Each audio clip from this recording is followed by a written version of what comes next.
Y bueno, ahora presentamos a la doctora María del Carmen Montenegro Núñez.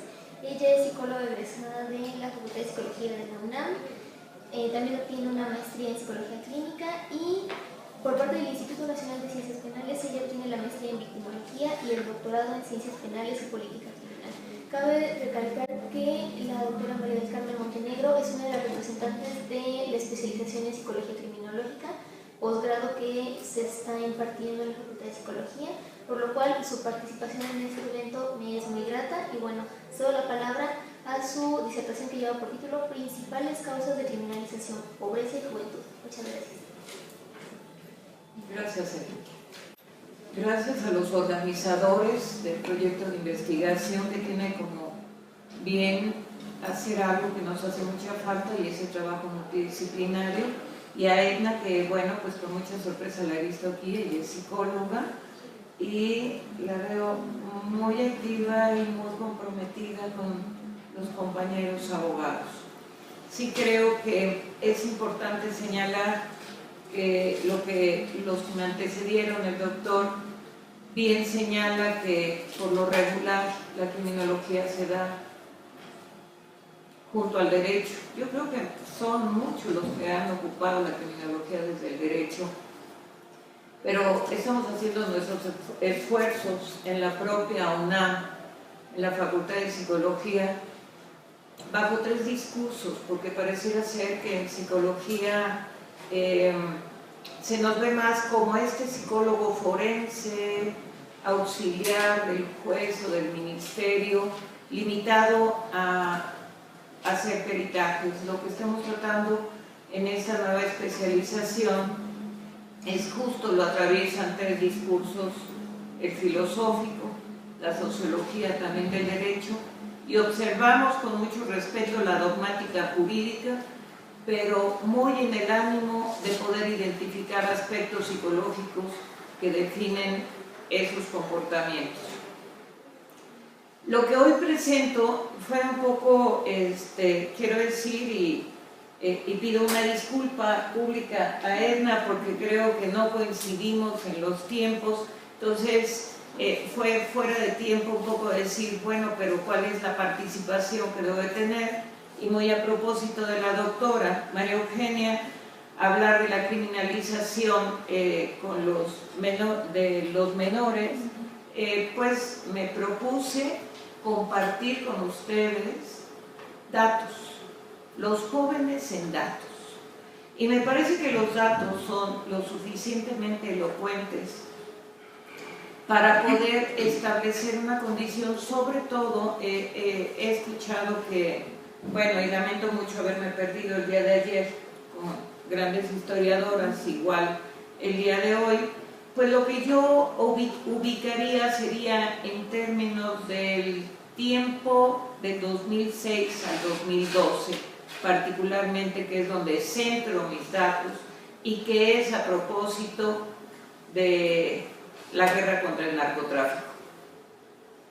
Le he llamado entonces a la ponencia las principales causas de criminalización que considero son la pobreza y la juventud. Para esto voy a hacer una especie, será un recorrido breve, como una especie de índice temático respecto a algunos puntos que considero importantes, elocuentes y que hablan por sí mismos de la criminalización a los jóvenes. Entonces, empezaré por establecer que la CONAPO establece que, para establecer las condiciones en las que nos encontramos, que hacia enero del 2013 éramos 117.4 millones de mexicanos y que para mitad de año seremos 118.1 millones, de los cuales el 48% son hombres, 51.2 mujeres. Por otro lado, el Fondo de la Población de las Naciones Unidas ha señalado que en nuestro país residen 20.9 millones de jóvenes entre 15 y 24 años de edad, de los cuales 11 millones son adolescentes entre 15 a 19 años y 9.9 millones de adultos jóvenes de 20 a 24 años. Por otro lado, para continuar, tomaré datos de Coneval, donde Coneval, el Consejo Nacional de Evaluación, habla de la pobreza y establece, bueno, no sé si se alcanza a ver, pero establece que entre 2010 y 2012 la pobreza aumentó. Disminuyó la pobreza extrema de 13 a 11.5, pero lo que aumentó fue la pobreza moderada en términos de millones de personas, de 39.8 a 41.8. En total, la pobreza se incrementa de 52.8 millones de personas en el 2010 y pasa a 53.3 millones de personas. Los jóvenes, considerando estos datos, entre otras cosas, para evitar la pobreza, tienen que enfrentar varios retos. El abandono escolar, la difícil inserción en el mercado laboral, los bajos salarios, las desigualdades, el delito y la violencia sexual. Se mencionó también, la doctora hacía mención a algo que nuestro señor rector hizo alusión en algún momento, hablar de los ninis, de los que ni estudian ni trabajan, así se les definió en ese momento. Hacia el 2010 esta cifra alcanzaba aproximadamente 7 millones de jóvenes bajo esa característica. Seguimos. De acuerdo a la encuesta nacional de la juventud del 2010, se señaló que eran 4 los estados donde se concentraban el mayor número de jóvenes inactivos, que eran Durango, Coahuila, Nuevo León y Sinaloa. Es a propósito de alguna señal, que bueno, entendiendo lo que pasaba en ese momento, consideramos pues muy relevante en términos de los niveles de delincuencia que se tenían en ese momento.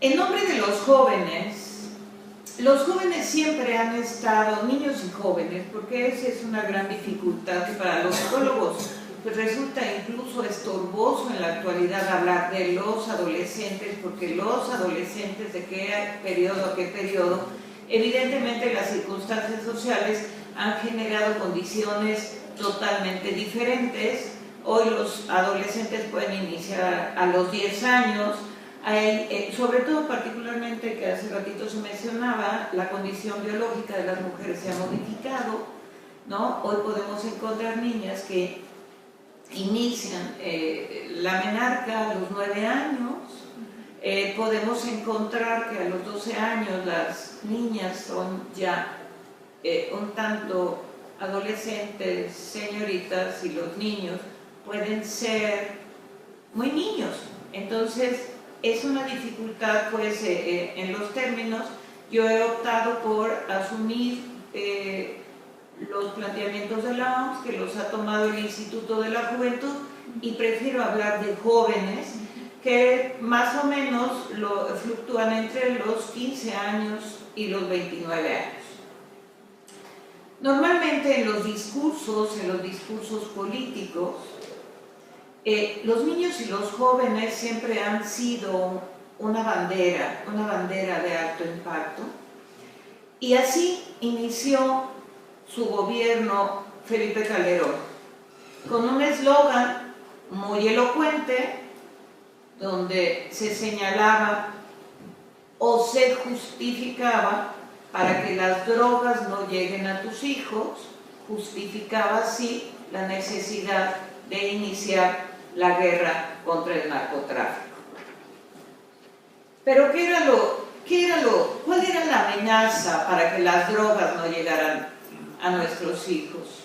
Se veía algo, pues pareciera ser que muy lejos. Hay datos, es importante señalar que no funcionó el eslogan, que lo primero que se incrementó fue las drogas en los jóvenes, y por otro, hay datos muy elocuentes para tratar de identificar la amenaza que estaba en nuestro país bajo la mirada de ese periodo. Y entonces encontramos que la Comisión Interamericana para el Control de Abuso de las Drogas, no sé si se alcanza a ver, lo verdecito, si se van de abajo para arriba, es México, ¿no? Los primeros lugares son Estados Unidos, Canadá, pero lo que está en verde es México, en términos del consumo de marihuana.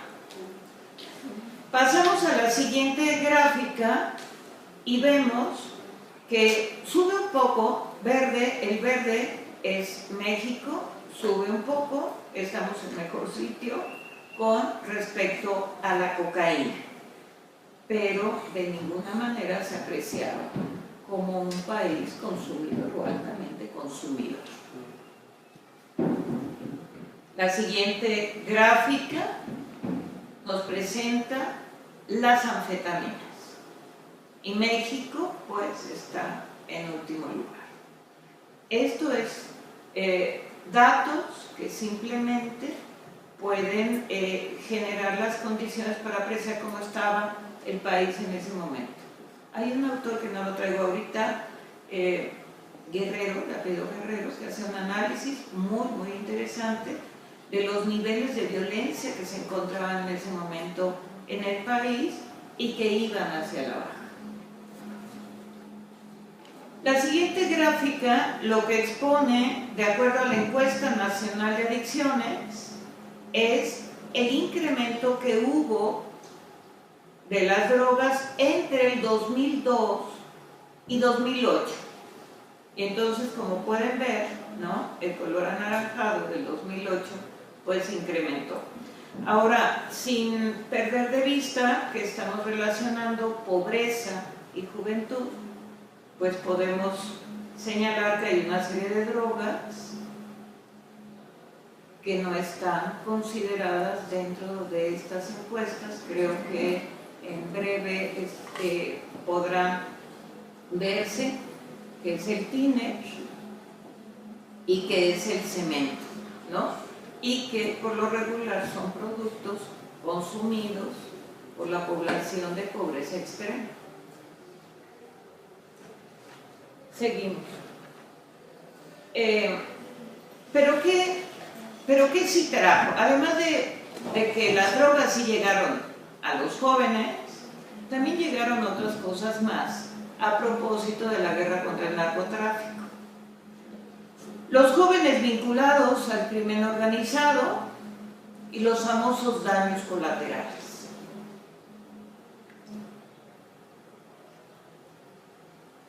El protocolo facultativo en cuanto a los jóvenes vinculados pues, al crimen organizado, el protocolo facultativo de la Convención sobre los Derechos del Niño señalaron que entre 25,000 y 35,000 menores de edad eran reclutados por el narcotráfico en los últimos años, pues en ese periodo, que la edad de reclutamiento, en contraste con una década previa, se ubicaba entre los 20 y 35 años.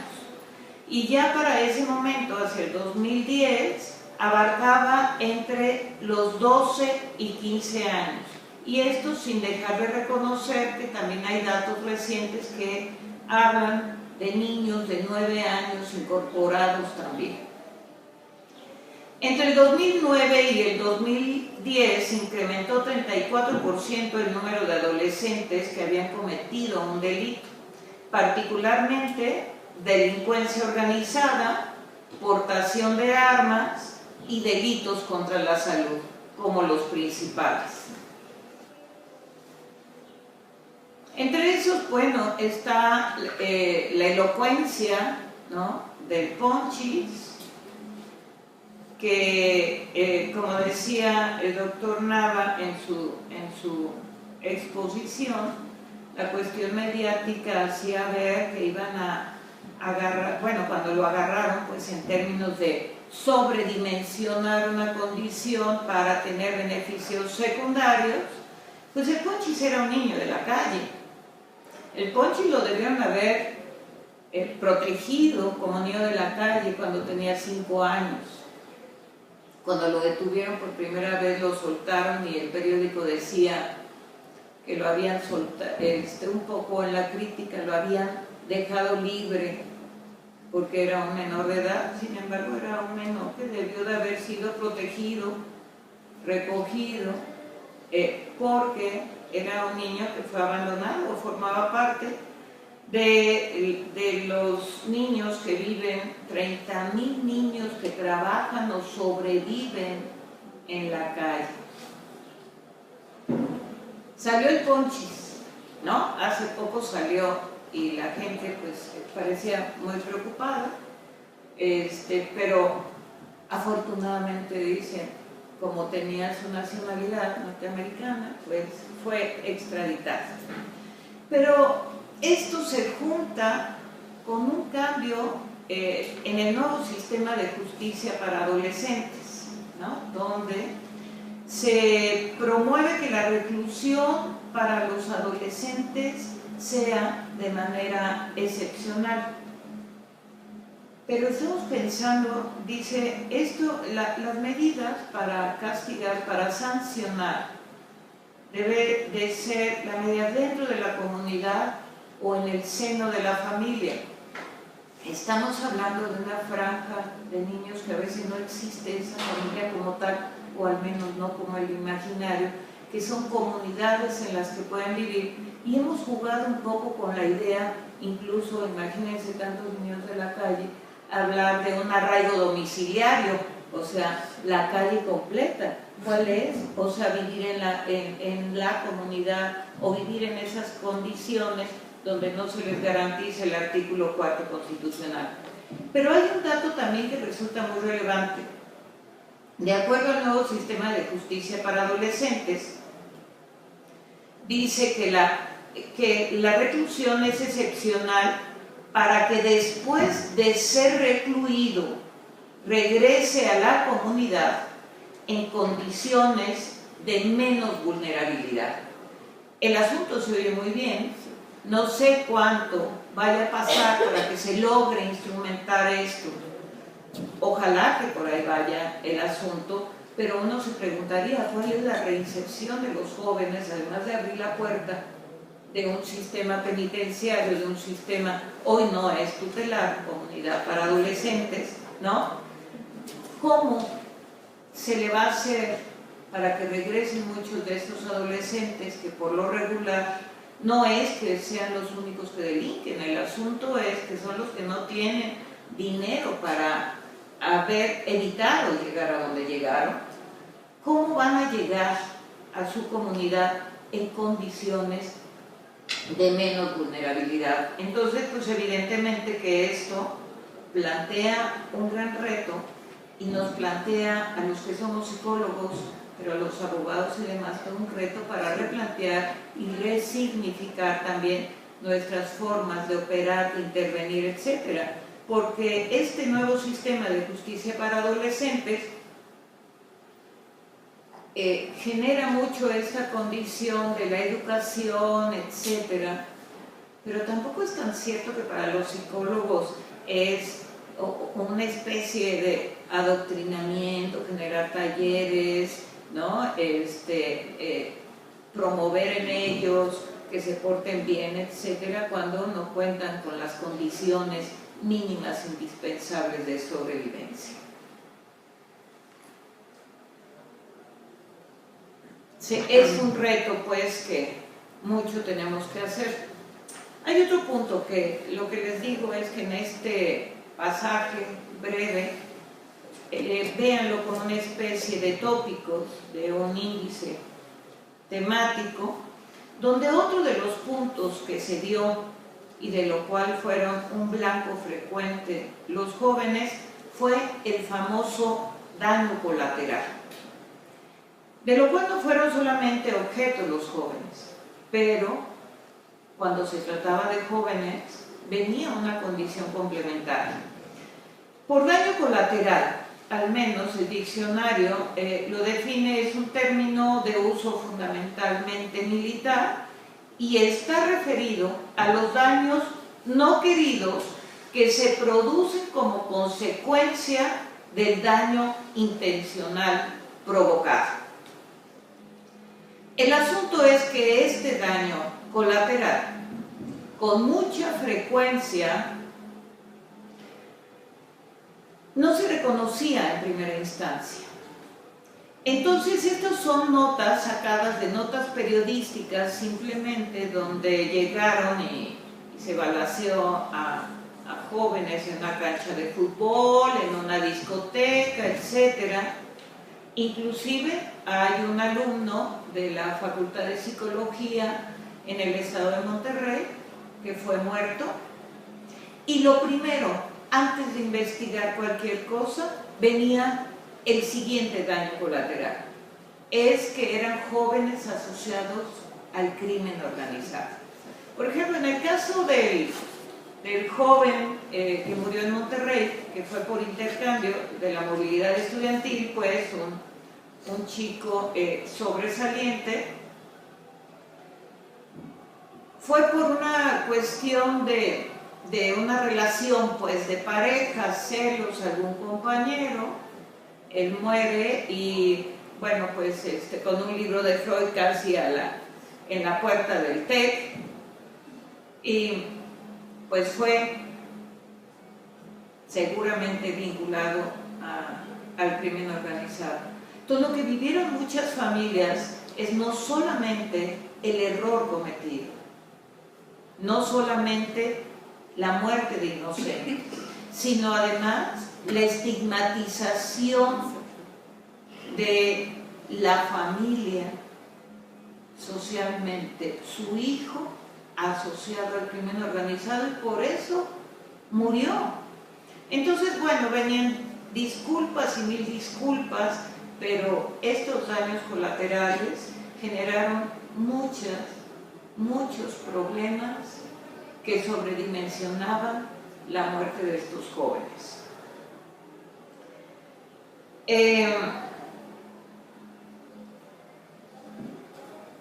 Este asunto, bueno, hay otros problemas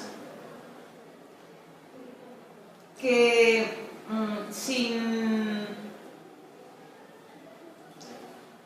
que no los había marcado ni como el crimen organizado, etcétera, pero hay otros problemas de violencia que han sido y que están vinculados jóvenes y pobreza, y que tiene que ver con lo que es la explotación comercial contra niños y adolescentes, sobre todo con fines sexuales. Está la prostitución infantil, la pornografía infantil, etcétera.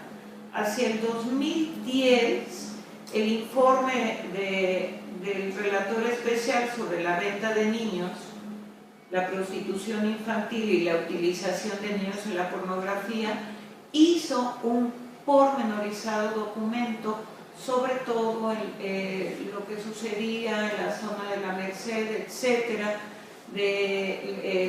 Los niños salían a trabajar, ganaban esto, etcétera, ¿no? Que ha sido una consecuencia tremenda que han vivido los jóvenes y que siguen viviendo, porque esto se marcaba de que si no se ponía un alto,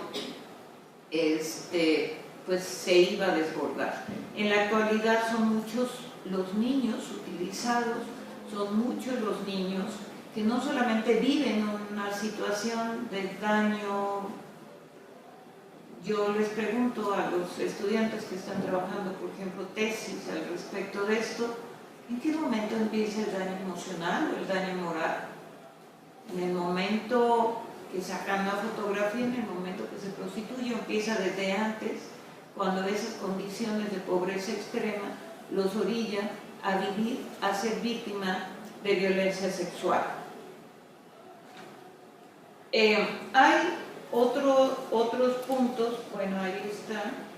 Hay otros asuntos que a lo mejor muchos nos van a ayudar, los abogados, porque esto es lo interesante, es que habíamos señalado, esto lo fui poniendo más hacia a un lado porque evidentemente la cuestión de las adicciones no solamente no está estrechamente vinculado a la pobreza, o sea, es algo que en todas las clases sociales pues se consume, pero lo que yo resalto en esto es la cuestión de que es uno de los delitos contra la salud con los que se les ha vinculado muchísimo a los jóvenes. Nosotros encontramos en la Ley General de Salud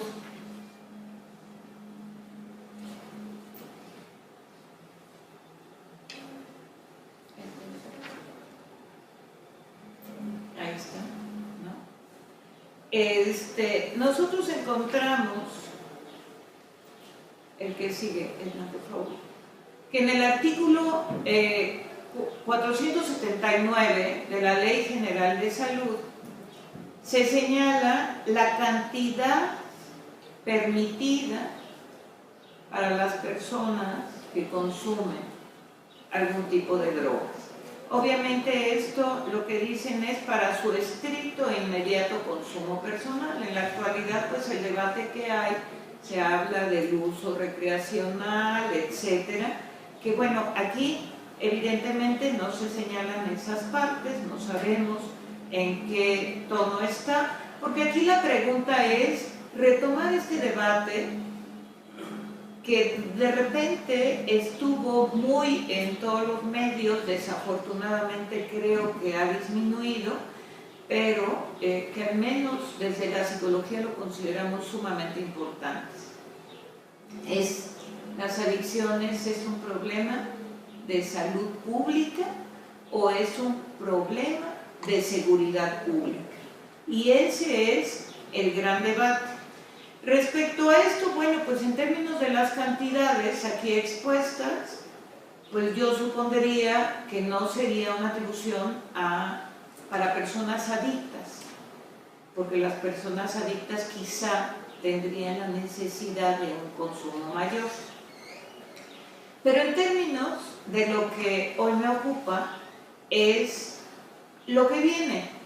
A los jóvenes se les permite, a los jóvenes y a cualquier persona, se les permite el uso de traer estas cantidades. Pero después, en esa misma ley, en el artículo 475, dice que se impondrá prisión de 4 a 8 años y de 200 a 400 días de multa a quien sin autorización comercie o suministre, aún gratuitamente, narcóticos previstos en la tabla en la cantidad inferior, etcétera, etcétera. Después, en el artículo 473 dice: para los efectos de este capítulo se entenderá por comercio la venta, compra, adquisición o enajenación de algún narcótico. Es decir, puede traer esa cantidad establecida en la tabla. Lo que no se puede es comerciar, es decir, dónde se compra o con quién se compra. Porque justo el doctor mencionó a un autor que a mí también me gusta mucho, de Los Extraños, Becker, que dice que a veces el asunto es, bueno, que para que alguien consuma droga necesita estar puesto en el lugar adecuado para ello, ¿no? Pero también va a ir en búsqueda de esa droga en ciertos espacios prohibidos y donde sería posible que se pudiera vincular con cierto tipo de personas, etcétera, y consumir otro tipo de drogas, ¿no? Entonces, dice Michel Foucault que la ley siempre permite darle la vuelta a algo, pero las instituciones también, a las instituciones también les permite aplicar con cierta discrecionalidad todas estas cuestiones. Seguimos. Los jóvenes como víctimas. De acuerdo a la encuesta del SANUD, pues las principales víctimas de violencia son los jóvenes. Ahí está la primera columna, de 20 a 29 años, y que por cierto, pues hubo un cambio, ¿no? Del 2006, como estaba disparado, al 2012, cuando está pensando, disminuyó, ¿no? Que tiene que ver con esta condición, pues, de hacia el final, pues no final, pero hacia el término de la administración. Los hombres con mayor víctimas de delito en lugares abiertos, en la calle, en los lugares públicos, la mujer viviendo mayor violencia, pero en menor medida que los hombres en los lugares cerrados, ¿no? Sobre todo víctimas de violencia sexual. Los hombres, pues en la calle se reportó que lo sufrieron entre 10 y 19 años de edad, sufrían algún robo, agresión o violencia. Y bueno, las mujeres, como esto mucho más en los lugares cerrados, en la escuela o dentro de la familia. Finalmente, dentro de esto quisiera señalar otro aspecto más de los adolescentes. No está circunscrito tampoco a una cuestión única de... ¿Es antes?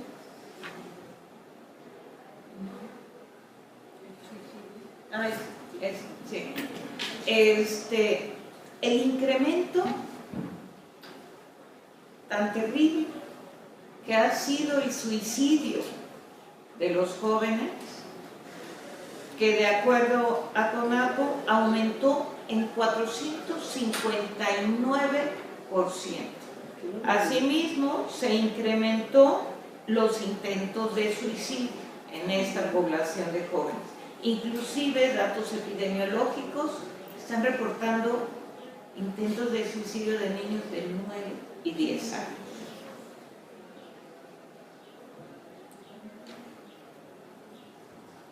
La investigación reportada, hay una investigación reportada muy a la par del trabajo de la OMS, casi es una buena réplica, de la 59 legislatura de la Cámara de Diputados.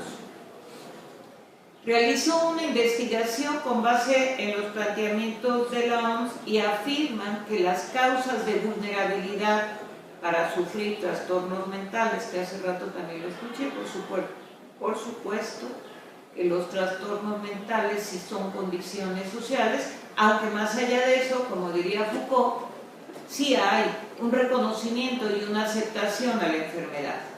Hay condiciones de enfermedad, como la esquizofrenia, por ejemplo, pero hay otras condiciones que son producto de condiciones sociales. Lo que se establece tanto por la OMS como la publicación que hizo la legislatura de la Cámara de Diputados, en orden, como lo plantea, es que una de las primeras causas de la vulnerabilidad para sufrir trastornos mentales son la pobreza, personas desempleadas, bajo nivel educacional, violencia y trauma, mujeres trabajadoras, población rural, niños y niñas en situación de calle, personas con discapacidad, menores farmacodependientes, madres adolescentes, adultos en plenitud, población indígena y población migrante.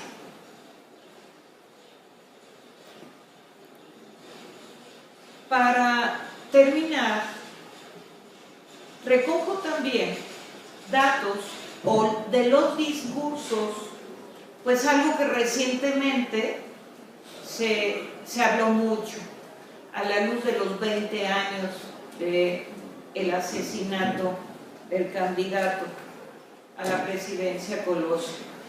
Y en todo este recuento que hacen hay un párrafo 1994 que señala: yo veo un México de jóvenes que enfrentan todos los días la difícil realidad de la falta de empleos, que no siempre tienen a su alcance los mejores caminos para su preparación y educación.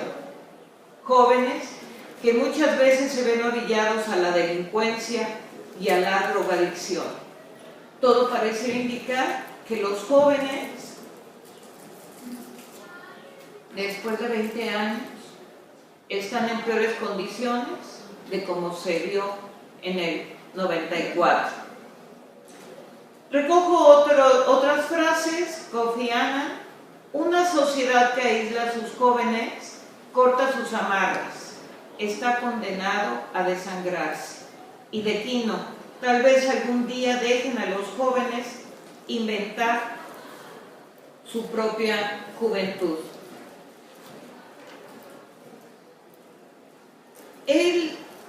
Considero, porque bueno, este es un evento académico y a veces a uno le genera cierto nivel quizá de impotencia, de frustración, porque entonces nos ubicamos en sitios comunes y hablamos con frases hechas.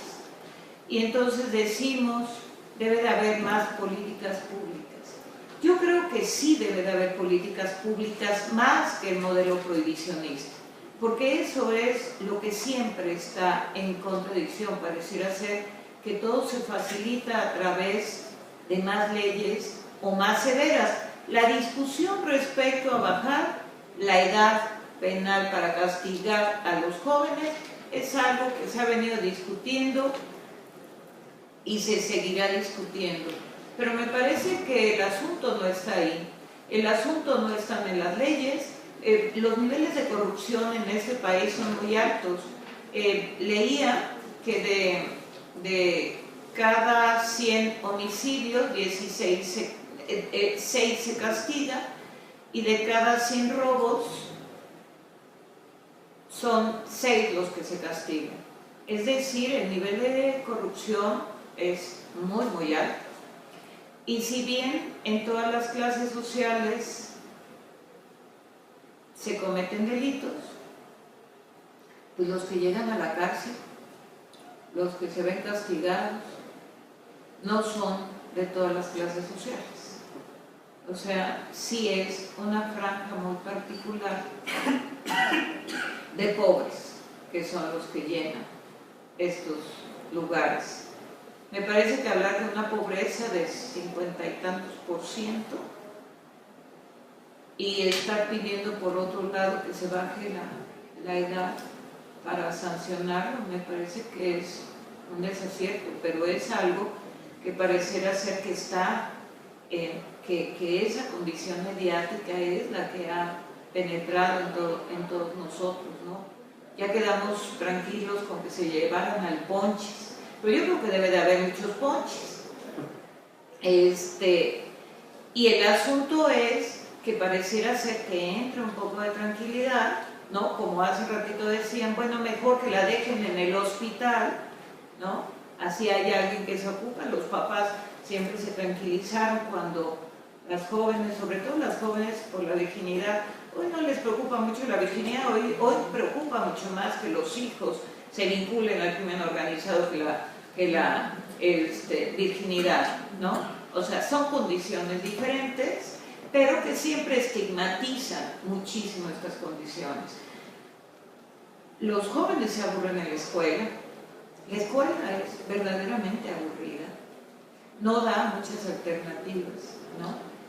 Siguen viviendo ese objeto de estudio como algo de lo que nos criticaba Barata a los clínicos, ¿no? O sea, estos clínicos que ven en el delito algo sin ajenas circunstancias y demás, y que lo puedan explicar. Entonces, simplemente hago referencia a que mi postura es que debe de haber menos leyes y más garantizar los derechos fundamentales, que como Ferrajoli señalaba, sí son muy claros los que son pues la educación, la salud, el propio trabajo, etc. Eso es donde yo creo que debemos de concentrar los esfuerzos y promover, por ejemplo, la prevención del delito. La prevención del delito es un concepto que aparece en el discurso político de esa administración. Me parece que claro que es muy importante, pero lo primero que pareció es que se judicializaba, porque los primeros que agarraron el área de prevención del delito era la Procuraduría General de la República. La prevención del delito debe estar en las escuelas, debe estar en el deporte, debe de estar en todos los espacios, en la Secretaría de Salud, etc. Los profesionistas tenemos que hacer algo que más que agotarnos en nuestras hiperespecializaciones disciplinarias. Yo sí abogo mucho por este tipo de eventos, pero abogaría mucho más y promovería mucho más un trabajo multidisciplinario que nos plantee y nos resignifique una serie de experiencias. Scherer sacó un librito de los niños criminales, donde había señalamientos interesantes, donde dice: hoy no matan, no estoy muy seguro que por disfrutar, pero sí planteaba una condición de no se mata por venganza, se mata por las cosas más increíbles. Claro que hay una desensibilización, una gran desensibilización. Habrá que explicarla hoy. El problema es también llegar al otro extremo, porque el otro extremo también implica que a todo le llamamos violencia, que se ha sobredimensionado el concepto de violencia y hoy todo es violencia, lo cual a mí también eso me preocupa. El bullying, ¿no? El bullying en las escuelas, la violencia ha cobrado nombres, denominaciones dependiendo del escenario donde se da. Si se da en la escuela es bullying, pero si se da en organizaciones es mobbing o acoso, pero sí ha ganado la palabra bullying, porque también se emplea en las organizaciones y además se conjuga. Te bullearon, ya te bulleaste, etc. Sin embargo, si nosotros retomamos lo que es el artículo 3º constitucional, el bullying, en estricto sentido, es el fracaso de la educación, porque el artículo 3º constitucional marca que la educación promueve la convivencia, promueve la paz, y justo es en la escuela donde cobra una gran dimensión el bullying. Y yo creo, como psicóloga, es un particular punto de vista, que el bulleado y el bulleador pareciera ser que están hechos de la misma naturaleza y sus reacciones son diferentes, vulnerables, etc. Pues yo con esto concluyo, les agradezco mucho la oportunidad para compartir y para compartir con otros profesionistas. Les agradezco mucho su atención.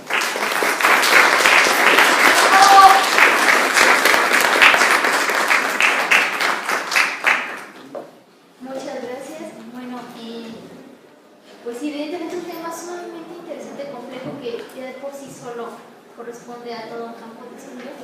Y pues por mi parte nada más recalcar este aspecto, cómo se ha ido transformando, cómo se ha ido especializando esta búsqueda por denotar la peligrosidad del niño, de los infantes, de los adolescentes, de los jóvenes. Y es muy interesante porque al respecto de lo que nos comentaba la doctora María Eugenia, los 30 es un periodo muy importante para esta búsqueda, no solamente los cambios jurídicos que hay al respecto del Código Penal del 31, sino también porque es la entrada de las pruebas psicométricas en el ámbito de la educación y que también se retoman ahí para el ámbito penitenciario. Entonces también es importante cómo se va dando esta mezcla. Por un lado, al respecto de la intervención de la doctora María del Carmen Montenegro, pues bueno, pues sí, ya tenemos estos cambios a partir de las organizaciones, de las instancias internacionales al respecto de la preocupación por esta salud mental de la población más joven. Y cómo también hay que recalcar esta condición jurídica del menor que lo hace una población muy, digamos, potencial para la delincuencia organizada, pensando específicamente para el narcotráfico. Cómo es que esta condición jurídica que tiene lo hace un objeto pues bastante atractivo para que se vuelva, no sé, el narcomenudista, el que transporta, el que está de halcón, etc. Pero bueno, por mi parte serían los únicos comentarios. Cedo la palabra al público al respecto de alguna pregunta, algún comentario que quisieran realizarles. Yo quisiera agregar a lo que acabas de decir, nada más es rapidísimo. El reclutamiento por parte de los narcotraficantes para delincuencia está para venta de órganos, la prostitución, como señalaste, pero algo que me dejó con la boca abierta hace 2 meses, también nos secuestraron a unos jóvenes entre 12 y 17 años para trabajos agrícolas. Estuvieron secuestrados. La policía encontró esto y los liberó, pero imagínense que se los roben, ya es para todo. Es como una materia prima que está ahí y como no les dan trabajo, no les dan escuela, no les dan diversión, no les dan nada, los podemos usar. Qué horror, ¿no? ¿Qué sociedad? ¿En qué sociedad estamos? Eso les toca a ustedes, los jóvenes, arreglarlo después, ya que nosotros no hemos podido hacerlo como sociedad de adultos, pero me parece terrible.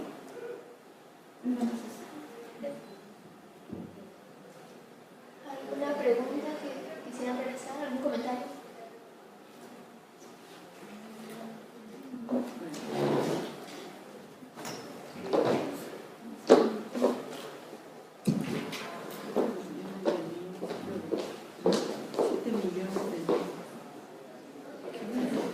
Buenas tardes, mi nombre es Miguel. Quisiera preguntar, cuando habla respecto a la situación de reclusión, nos dice que los jóvenes pudieran regresar en condiciones de menos vulnerabilidad.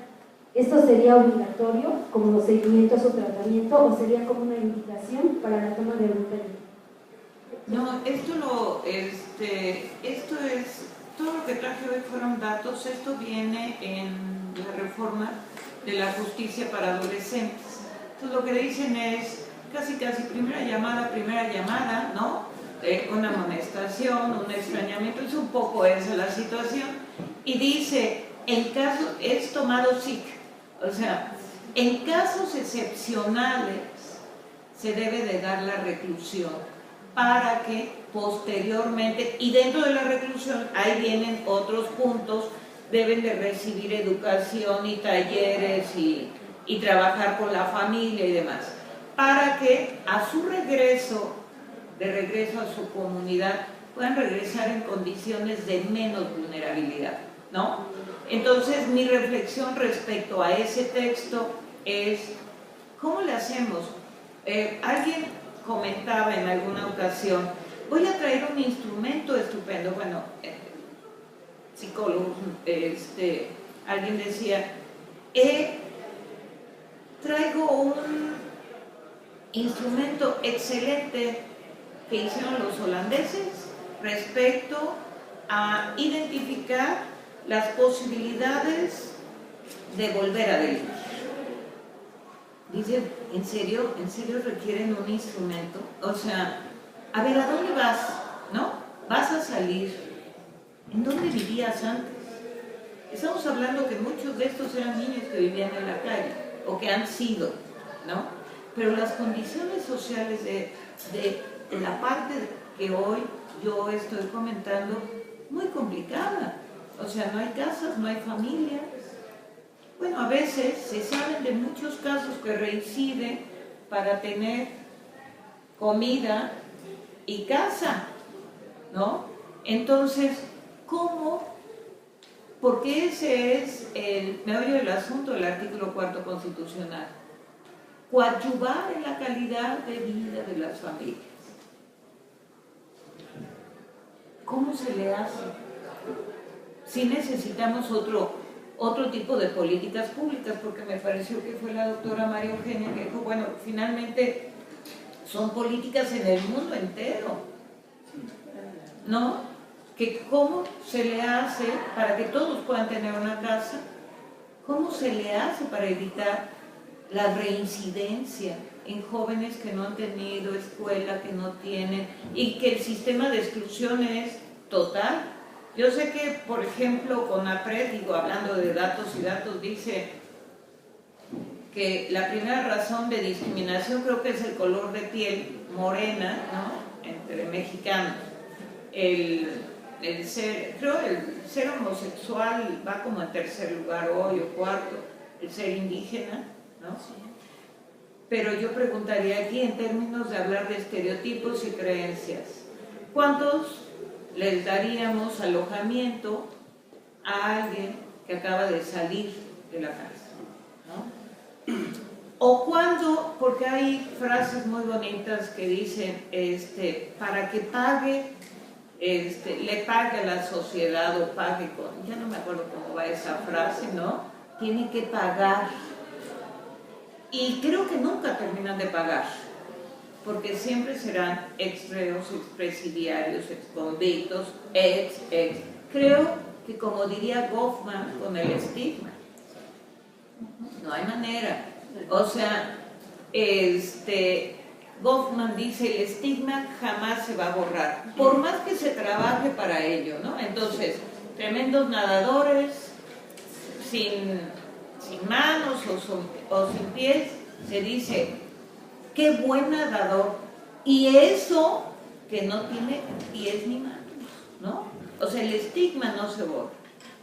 Lo primero que hacen instituciones gubernamentales y demás es, sí, antecedente, carta de no antecedentes penales. O sea, ¿cómo los reinsertamos socialmente? Porque nunca terminan de pagarle a la sociedad lo que hicieron. Nunca. Pero ahí entraría lo de Foucault, ¿no? Que las élites buscan tener como ahí una cantidad de individuos que se puede gestionar, o sea, esa delincuencia conviene. Bueno, lo que dijo Michel Foucault con los discursos de poder, dijo que el derecho necesitaba administrar, ¿no?, el discurso de poder hegemónico. Y yo creo que la psicología y otras profesiones también, la pedagogía, etcétera, hemos estado al servicio, pues, también de cierta hegemonía, ¿no?, frente a esa situación. Y que, por cierto, yo creo que antes de pensar en la prisión, Michel Foucault, pues él vivió la tortura del psicoanálisis, y bueno, él como lo vivió, porque cuestiona, él era en su infancia un chico con problemas, que estuvo mucho tiempo, pero ahí fue donde detentó el discurso de poder de los normalizadores del psiquiatras, psicólogos y psicoanalistas, como decía, ¿no? Perdón. Sí, a la doctora María Eugenia, una pregunta.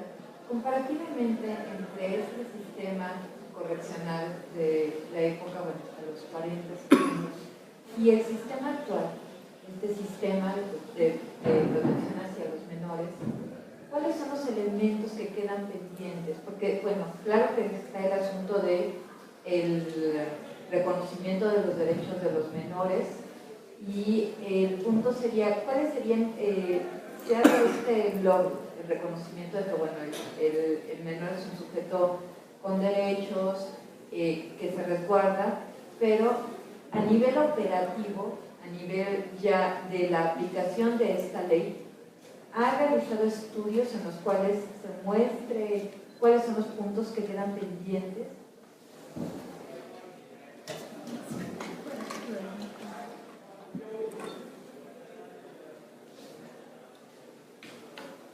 Bueno, desde luego era una sociedad más pequeña, y había un proyecto. Después, el proyecto que traía Porfirio Díaz era de industrializar al país y mejorarlo, ¿no? Hacerlo cosmopolita, ¿no? En fin. Entonces, el proyecto de los gobiernos revolucionarios, los norteños, tenían mucho la idea de Estados Unidos. Entonces querían hacer un país industrial, necesitaban manos, porque ellos en sus ideas es que Estados Unidos progresó tanto porque en el siglo XIX tuvo mucha mano de obra, y eso permitió, y una mano de obra que sabía leer y escribir, porque como leían la Biblia, como protestantes, entonces estaban como mejor preparados, había esta idea. Entonces, nosotros, ¿qué dicen? Nosotros los mexicanos, ¿qué vamos a hacer? Se está construyendo la nacionalidad todo el siglo XIX, y el XX ya ahí viene, ¿no? Entonces necesitamos mano de obra, una mano de obra medianamente sana. Están enfermos, enfermedades terribles, como no había suficiente agua y la pobreza era tan grande, pues la gente no se bañaba. Entonces estaba el problema del tabardillo, los piojos del cuerpo que causaban tifo, ¿no? Es una serie de enfermedades. Había que levantarlos y bañarlos, y el informe presidencial decía, pues se bañaron tantos, ¿no? Estas cosas. Había que vestirlos también, hay que vestirlos y trajearlos, pues están en calzoncillo blanco, descalzos, no. Entonces se vendió allá por 1910, 1912, empezaron a venderles ropa adecuada. No había la mezclilla así, ¿no? Era de obreros, pero eso avanza, no era tan común. Había que educarlos, había que enseñarles medidas mínimas de higiene, cómo alimentarse. Y se habla, hay muchos estudiosos, moralistas, que están diciendo cómo se debe vivir, cómo se debe actuar con respecto a la higienización, toda esta moralización. Entonces, todo este proyecto va a embonar con la idea de dejar entrar a los gringos a poner sus fábricas. Entran algunas a finales de los 20, ¿no? De automóviles, ¿no? Vienen para acá. Entonces necesitamos una mano de obra que pueda acceder a estos lugares, y lo que nosotros hagamos, se crea toda una infraestructura que no había, hay que crearla. Por lo tanto, en ese tiempo está al mismo tiempo la discusión con respecto a qué hacemos con estos niños, estos jóvenes, porque no había una claridad entre las edades, no estaba tan marcada. Por eso eran como infantes, bueno, los niños, que había 18 años, ¿no? Pero algo vamos a hacer con ellos, y los necesitamos. Realmente los necesitamos para construir este país. Y sí lo hicieron, lograron mucho. Lo actual no importan esos jóvenes. El problema es que ahora no importan. Allá les estaba importando, con todo y la presión, levantarlos de las calles para obligar también a la familia a ocuparse de ellos, porque no se ocupaba. No había la concepción de infancia que tenemos. Los niños no eran niños, eran adultos chiquitos. Se fue creando toda esta idea de infancia desde el siglo XVIII, un poco antes. México no está igual con los países europeos y Estados Unidos. Siglo XIX a finales, ahí está la discusión de qué es la infancia, y además son varias infancias. Depende del sector social, no es la misma. Y también del niño trabajador, ¿no? Entonces no había derechos, pero de alguna manera al querer educarlos ya están siendo los derechos. En 1900, si mal no recuerdo, 24, empieza a salir ahí un boceto de derechos del niño, ¿no? Unos cuantos puntos, 10 puntos. ¿Cuáles son los derechos? y se está discutiendo en Europa y en Estados Unidos y todos los congresos panamericanos, que es desde 1916 en adelante, que vamos a hacer con nuestros niños, con los niños delincuentes, no para estigmatizarlos exactamente, pero vamos a hacer con ellos algo más. Y entonces, ¿qué se dice? Bueno, vamos a darles la educación primaria, que se dividía en 4 años, que era la baja, y la superior era el resto, ¿no? Los otros 2 años para completar los 6. Solo se les daban los 4 primeros años. Y les vamos a enseñar un oficio, para que precisamente, esto que hablas de para que regresen y no tengan la misma vulnerabilidad, que sepan trabajar, van a regresar a su mismo medio de donde salieron, donde los llevó a la delincuencia o transgresión administrativa. Pero ahora se los vamos a regresar con disciplina. Hay que enseñarnos que hay que levantarse. Lo que hacemos nosotros es levantarnos temprano, vayan a trabajar. Todo lo que hemos hecho y aprendimos, ¿sí? Todo esto. Y que el trabajo, enseñarles el amor al trabajo, que trabajen por amor, no nada más por obligación. Y entonces a los niños campesinos hay que enseñarles trabajos agrícolas, que aprendan. Está todo el proyecto agrícola para industrializar el campo. Y entonces se mete dinero, pero con los adultos no se puede, pues son los niños. Hay todo este proyecto y sí, está arrancando. Y levantarlos, que no estén en la calle, que tienen que bañarse, porque es necesario el baño, porque es necesaria la alimentación. Había muchos prejuicios en la alimentación. Que pelos de araña para el niño, para que se le cure no sé qué. Dicen ustedes, ¿qué les pasó? ¿Qué es eso? Bueno, nosotros ya tenemos otra visión de la vida. Vasconcelos, hay que enseñarles esta cultura internacional, occidental por supuesto, pero que no nada más sea local. Todo esto se fue creando y fue dando eso que somos, y que vinieron estos priistas con el neoliberalismo a echar atrás el país y a volvernos más pobres, cuando costó tanto para llegar a ser no los mejores, pero algo más. Este país creció y su gente, que somos los que estamos aquí, nuestros padres, los que vienen atrás, con otra mentalidad, y ahorita vamos hacia atrás en un retroceso, algo terrible. Entonces, ¿qué quedó pendiente? Pues aquello era enseñarles a trabajar a ese sector. Están los otros niños, que también hay que enseñarles la moda, no saben revistas de moda, ya empiezan las modas para los niños, que no sé qué, el suétercito, y una educación superior, porque ellos van a ser para mandar. Se educa a unos para mandar y otros para obedecer. Así son las sociedades, ¿no? No exactamente lo que es una dictadura, porque eso es otra cosa. Pero así está la idea. Entonces hay todo un proyecto de hacer algo más de este país. Y lo logran. Primero sentaron las bases y en los 40 viene esa industrialización de no fue la gran, porque no vendían toda la tecnología ni los europeos ni los gringos. Ellos siempre nos han aplastado, no nos dejan pasar.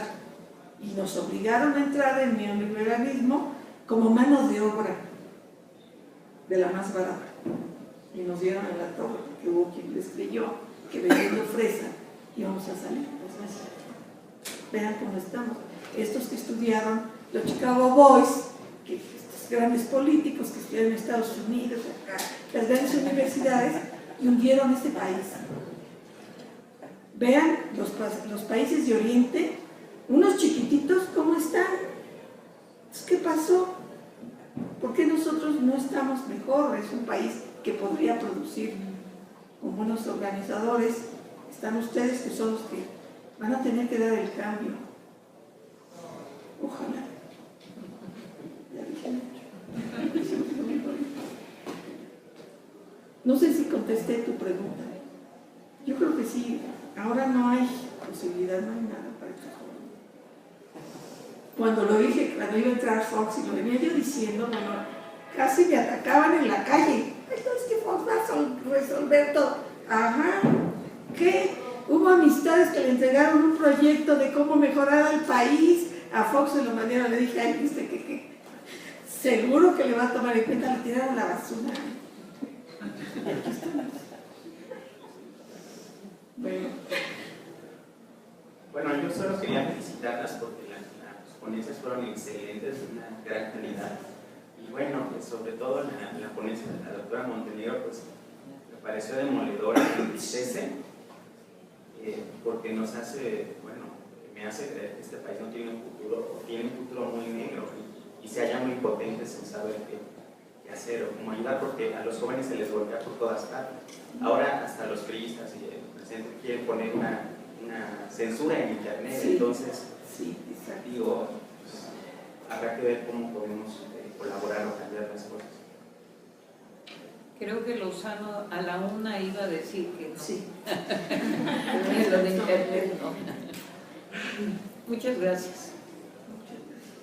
Y en mi ánimo no está generar la desesperanza, más bien está, pues me parece que redoblar esfuerzos en trabajos entre operadores pues sociales, y esos son los profesionistas, y nuestra UNAM debe de plantarse bajo esas lógicas, ¿no? Y sí creo, no sé si es el desánimo propiamente, pero sí creo la necesidad de replantear nuestras formas de intervención, ¿no? Muchas gracias. Hola, buenas tardes a las tres. Igual, compañero, quiero felicitarlas. Es un tema súper complejo, muy apasionante. Esta es una pregunta, comentario y no sé si una solicitud oculta o indirecta de consulta a la psicóloga, pero es para las tres. Bueno, aquí todos somos hijos, supongo que ustedes o algunos también aquí somos padres. Entonces, acerca de los menores infractores, hace rato me llamó mucho la atención acerca de lo que decía la doctora Montenegro, de que la prevención está en la escuela y en el deporte, pero no nos damos cuenta que nosotros también tenemos mucha carga, o sea, como papás, a veces siempre estamos rebasando como el límite, o sea, no sobreprotegemos a los hijos y nosotros como hijos exigimos demasiado, o sea, aquí hay mucho. Igual podría decir que en algún momento fui así, exigimos, pero no damos, o sea, con nuestros papás nos volteamos, venimos a la escuela a veces a calentar una silla, pero nadie quiere mover un dedo, nadie quiere hacer nada y dejamos toda la carga, pero conozco muy pocas personas que no se les presente una oportunidad fácil de hacer dinero y digan no. Entonces, no nada más creo que, o sea, como hace rato decía el compañero, me da tristeza ver el futuro de México o imaginarme esto. A mí me da tristeza que nosotros no hagamos nada, o sea, ahorita nosotros o la mayoría aquí van a ser padres, en algún momento, claro, espero que no pronto, pero entonces, ¿dónde está la responsabilidad? ¿Cómo podemos, los estudios y demás, que están muy padres, porque se han hecho estudios desde tiempos, o sea, inmemorables, ¿no? Pero, ¿qué podemos hacer nosotros? Porque estamos como en esa... Ahora como papá pues tienes que trabajar porque por lo mismo no hay empleo, no esto, y te cuesta mucho trabajo pasar tiempo con tus hijos. Cuando tratas de acercarte, nosotros como hijos es, ahora sí te quieres acercar, ¿no? Ahora sí tienes tiempo para mí. Entonces empieza como una separación de ambos. No se puede, no sé, o sea, ¿qué proponen ustedes para que llegando a casa tú digas, no se puede hacer algo fácil? ¿Cómo podemos cambiar esa percepción? Bien, pues. Bueno, no fue encantador. Me faltó poner así como una diapositiva más optimista, pero es que sí circunscribía eso. A ver, lo que yo pienso es que se piensa que hoy las condiciones también de los niños es tremenda, como lo que señalas. Antes, pues los papás... me pareció escuchar, bueno, ahora tenemos que estudiar, tenemos que trabajar, pero me parece que aquí hay una historiadora que eso ha sido historia vieja. A mí me parece que en las historiografías que yo he revisado hay una estupenda de Ariel Philippe, que es la infancia y la familia en el régimen antiguo, y lo único que llega uno a la conclusión es que los papás siempre han pasado muy poco tiempo con los niños, ¿no? Y nuestras culturas prehispánicas, a los 7 años los niños ya andaban en otros espacios, entonces a mí me parece que eso no es una cuestión actual. Yo creo que como familia y como todo hay que replantearnos nuevas visiones. dicen que la familia es la representante de la sociedad en términos de la transmisora de valores, etcétera, etcétera, ¿no?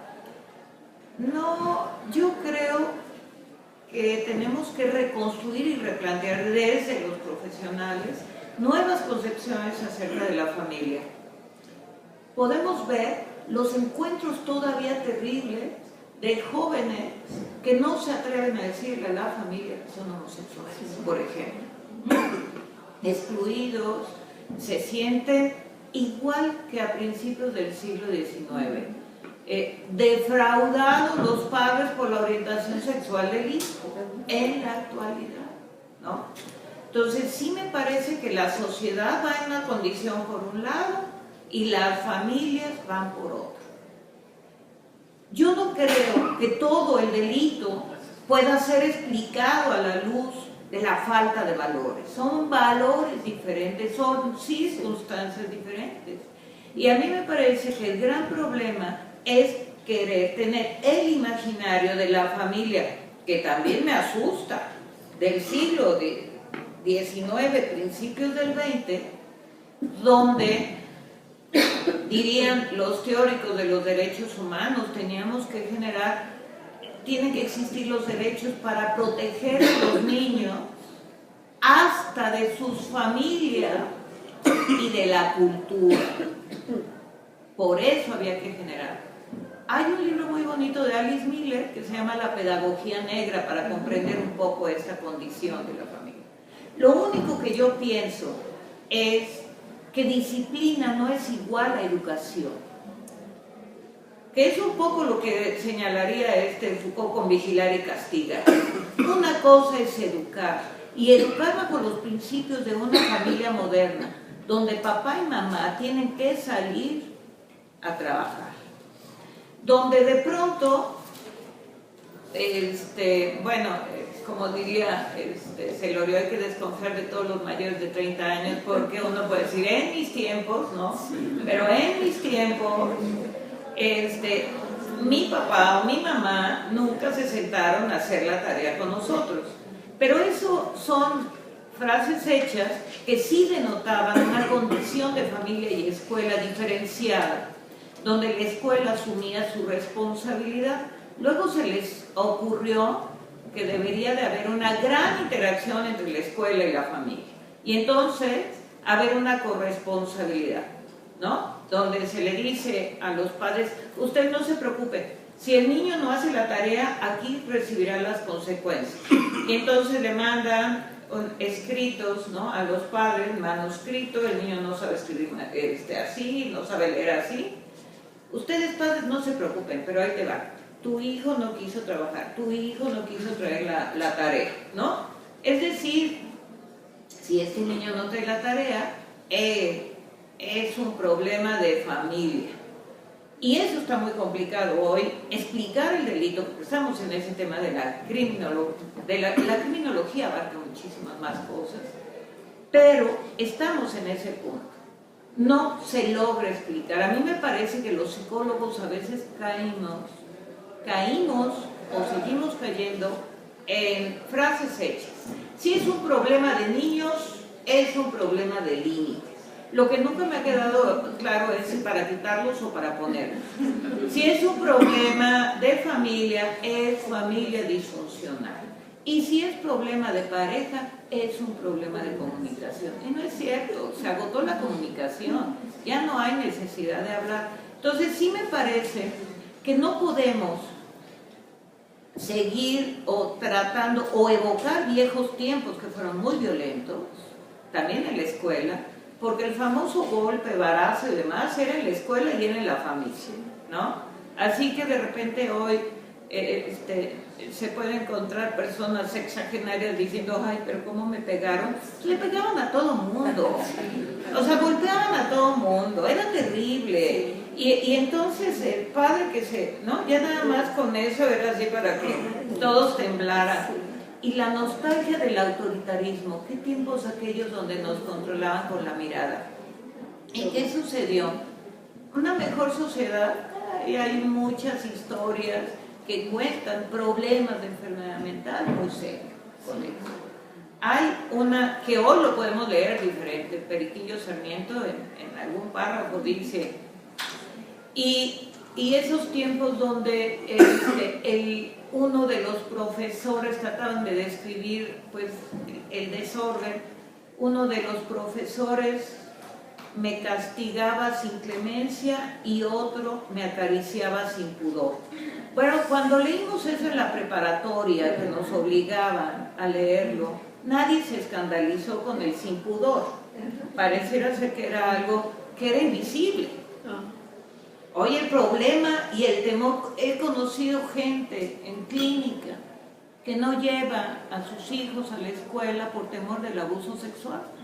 Y entonces el abuso sexual se ha convertido en un doble filo, reprimir la sexualidad. Entonces había una mamá que decía, dígame usted si yo he venido abusando de mi hijo. ¿Cómo? O sea que no, la violencia tiene la intencionalidad de... porque oyó a un psicólogo que decía que la exposición del cuerpo, que forzara al niño a ver el cuerpo, entonces ella le pasa al niño para que lo bañe el papá y lo enjabone y el papá está desnudo, y entonces preguntaba si estaban abusando de él. Y entonces nos vamos al discurso contrario, porque claro que hay un abuso del niño, que yo no sé hoy si se ha incrementado o más bien ha disminuido la tolerancia para esta situación. Yo creo que la familia, como la escuela, va con ritmos diferentes del avance que lleva la sociedad. Decían, la despenalización del aborto en las adolescentes, o sea, en las adolescentes no va a funcionar esto, porque ellas van a seguir haciéndolo clandestinamente porque le tienen más miedo a su papá que al Ministerio Público. Entonces necesitaban la autorización, ¿no?, de eso. Entonces a mí me parece que todavía se duda cómo platicar acerca de la educación sexual en los niños. Hace ratito mencionaba el Congreso, por ejemplo, de Mérida, en 1916. La primera vez que se dijo que los niños requerían educación sexual. Y se dijo, no, porque México no está preparado. Y es el momento de que creo que México no está preparado, porque siguen los padres preguntando si no se les mete el chamuco a los niños, si se les habla a temprana edad de sexualidad, ¿no? Entonces, como diría Freud, bueno, pues es que creen que por no hablarles, el desarrollo biológico se va a detener. Entonces, ya cuando los padres quieren hablar de ciertos temas, ya los amigos lo hicieron por ellos, ¿no?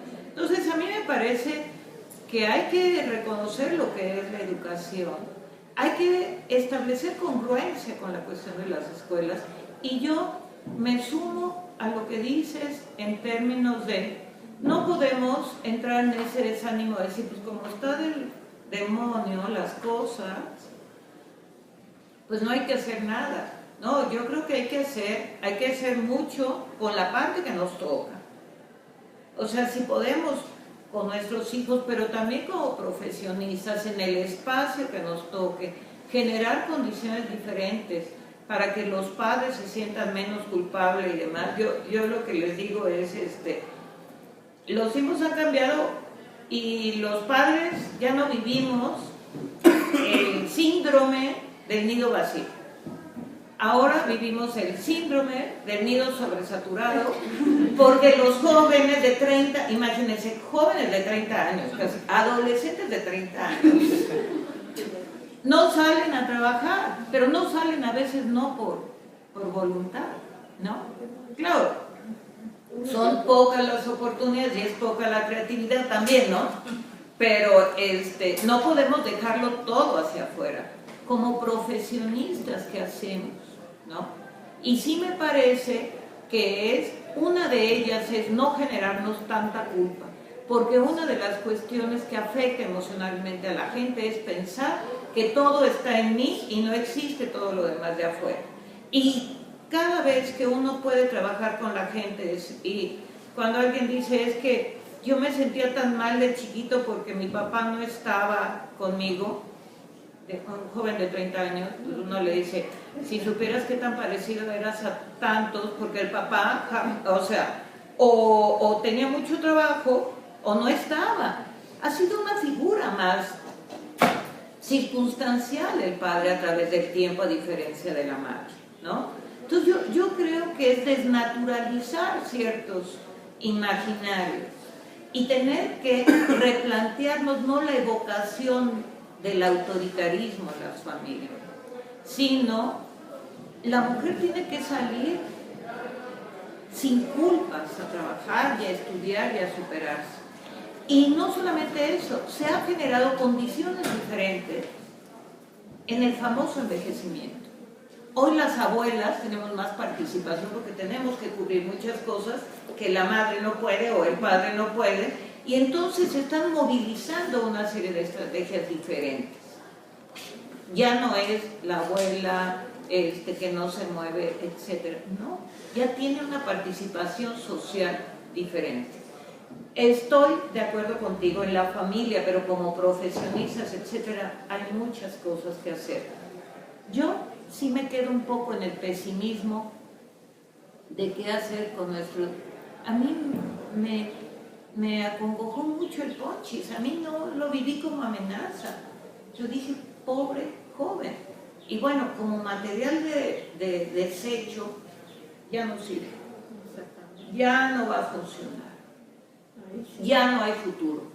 Y lo único que hemos visto es que lo único que puede poner verdaderos límites al ya no existe es que uno no tenga la voluntad y la actitud. Con los niños de síndrome de Down decían no pueden hacer esto, y hoy vemos el tiempo que viven y todo lo que hacen, ¿no? En el siglo XVIII decían, porque la historia nos ha enseñado que se construyen las emociones, como también nos los enseñó Foucault. Se dice, cada sociedad construye aquello que le va a generar sufrimiento, ¿no? Entonces se construyen las emociones, decían en el siglo XVIII, los niños inspiraban ternura, empezaron a inspirarles a las mujeres, ¿no? Es la parte femenina, ¿ven? Por ejemplo, cómo nos construimos. Cuando los hombres sacan esa parte femenina que tienen de ternura, bueno, pues hay que no ponerle género, pues, a la expresión de ternura. Pero decían, los niños eran tolerados por los padres por ver atrás de los niños al futuro adulto, juez, magistrado, etcétera, ¿no? Por eso eran tolerados. Entonces, sí, no hay datos que en la Edad Media hayan reflejado que hubiera alguna tristeza por un niño muerto, porque las madres tenían tal cantidad, el nivel de mortandad era tan alto que se tenían muchísimos niños para que sobrevivieran pocos. Y este autor, el de la historiografía, no encuentra datos relevantes que hablaran del sufrimiento de una mujer por la muerte de los hijos, ¿no? Entonces sí me parece que hay que replantearnos, reconstruirnos y quitarnos culpas. Eso es lo que creo, y trabajar mucho en ese sentido, de los derechos fundamentales. Creo, desde donde nos toque, e incluyo como una condición ideológica que debe de permear en las familias, ¿no?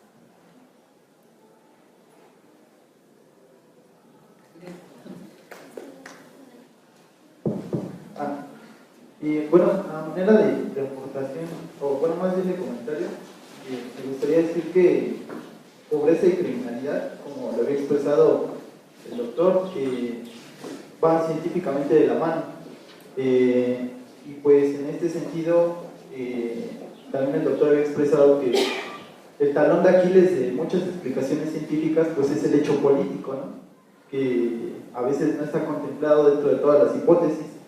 Y en este sentido, había estado leyendo algunos autores que estaban proponiendo despolitizar el proceso, esta cuestión de la pobreza, pero yo creo que ahí se confunde, yo no estoy muy de acuerdo en ese sentido, porque yo creo que se confunde la despolitización con la despartidización, ¿no? O sea, en el caso que tenemos nosotros aquí en México, o sea, los partidos están totalmente coludidos en esta situación de la pobreza, pero pero yo no creo que sea necesario despolitizarla, porque yo creo que la política en ese sentido nos va a brindar los principios y los ejes para poder entenderlo, bueno, para ver qué vamos a tener por desarrollo, para ver cómo vamos a alcanzar ese desarrollo. Yo creo que en ese sentido la politización de la ciudadanía es necesaria, porque de lo contrario nos pasaría algo que les pasó a Chile, ¿no? Con este proceso neoliberal. ¿Qué fue lo que hicieron? Despolitizaron a la ciudadanía. Hicieron que la población aborreciera hablar de política. Entonces, ¿cómo ligo esto con la criminalidad? Lo conecto en el sentido de el monopolio de la legislación en materia de qué vamos a considerar como un crimen o qué vamos a considerar como una conducta anormal o antisocial. Pues si se cede ante este proceso de despolitización, pues estamos cediendo toda la facultad a algo que ya sabemos que es una oligarquía que hace mucho tiempo dejó de representar a todo este aparato, ¿no? en el que se justifica la democracia. Y creo que en el sentido criminológico sí es bastante peligroso hablar ya de una despolitización. Yo creo que inclusive el ser humano es político, ¿no? Ahorita se me vienen frases así, es político por naturaleza, y creo que debemos más bien concentrarnos y replantearnos cómo vamos a participar para poder acabar con esta situación de la pobreza, qué vamos a entender por desarrollo. No es lo mismo lo que vamos a entender nosotros por desarrollo aquí en la ciudad a lo que entienden pueblos en los que para nosotros diríamos, pues ven, el desarrollo vamos a alcanzarlo con escuelas, con hospitales, y si vamos a poner muchas escuelas, pues vamos a tener cada vez menos crimen, ¿no? Por así decirlo. Pero hay lugares donde no quieren escuelas, ¿no? Donde quieren una capilla y en vez de comprarle zapatos a sus hijos prefieren comprar velas, ¿no? Entonces, o sea, debemos respetar ese sentido cultural, porque también yo creo que lo tenemos, la criminalidad también es cultural. No creo que sean los mismos índices de delitos los que se cometen aquí en México que los que se cometen en un país europeo, pero en ese sentido sí creo que la política es esencial para poder solucionarla, y sí creo que en ese sentido de los autores que he leído, pues no estoy muy de acuerdo en despolitizar el problema de la pobreza, porque si no, pues a final de cuentas yo delego la responsabilidad en mis representantes, o que me dicen ser mis representantes, y al final de cuentas pasa lo que el compañero decía. Ahorita ya están legislando, bueno, están haciendo un intento por limitar la libertad de expresión en internet y el derecho a la información. Esa es una clara muestra de cuando delegamos la responsabilidad de las decisiones en un aparato que hace mucho dejó de representarnos, pues se vuelve contra nosotros, ¿no? La criminalización de la protesta social es un ejemplo, la cuestión del venta en internet es otro, y pues cada vez este aparato se vuelve contra nosotros. Entonces, ¿qué hacer en ese sentido? Y yo creo que esa sería la verdad. Yo sí soy optimista en el sentido de que sí sé que se pueden hacer cosas, esto tiene que dar la vuelta, estamos en un ciclo. Yo creo que entre más oscuro está es porque la luz está a punto de salir, pero sí, es obvio que no nos podemos sentar y esperar que pues, las cosas buenas pasen, ¿no? Sino las tenemos que generar. Y pues felicidades, la verdad es que las ponencias de los tres estuvo muy, muy bien, y me dejaron un muy buen sabor de boca. Gracias.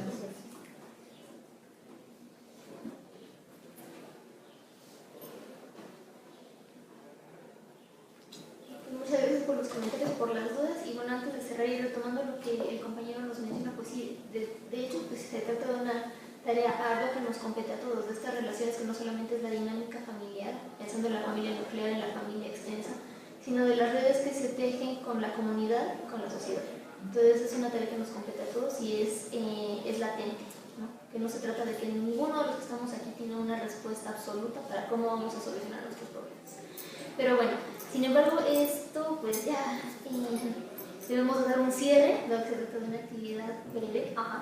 Y pues bueno, por parte del agradecimiento nuevamente a ustedes por su asistencia, y recuerden que reanudamos actividades a las 4 de la tarde con la ponencia del doctor Alejandro Vélez Salas al respecto de su ponencia magistral que tiene que ver con el tema de desapariciones forzadas en México. Muchas gracias.